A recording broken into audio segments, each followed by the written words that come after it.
I mentioned earlier that I did not think that freedom from racism, for example, was a human right.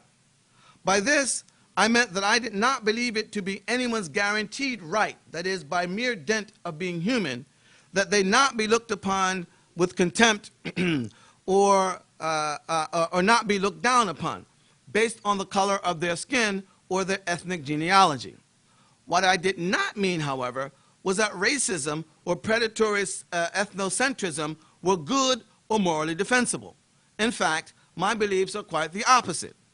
But the way to deal with these diseases is not simply through legal prescriptions and sanctions.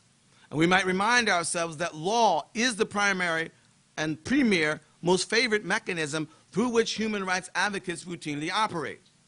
Rather, racism and such ills belongs to the province of what McIntyre and others, including myself, would refer to as the virtues, and what Muslims such as Al-Qarafi would have known as Akhlaq. It is ultimately, in other words, our hidden, pre-rational, even pre-conscious selves that must be addressed and properly animated if these defects are to be effectively addressed.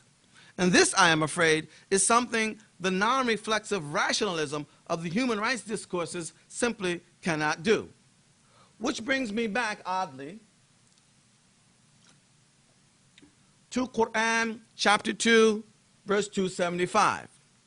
The virtues, or akhlaq, are not simply important as a theoretical alternative to human rights.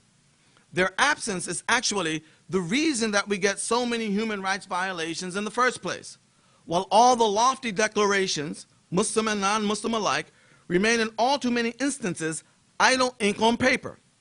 In his book, Saviors and Survivors, Darfur Politics and the War on Terror, Mahmoud Mamdani points to the often feigned or contrived ambiguity between such constructs as official census categories and racism, intervention and invasion, the tragedies in Iraq, Afghanistan on the one hand, and what is going on in Darfur on the other, the latter being commonly accepted as a human rights concern, the former commonly not. In the end, no amount of the kind of rationalistic jousting promoted by human rights discourses, Western or Islamic, will resolve these ambiguities.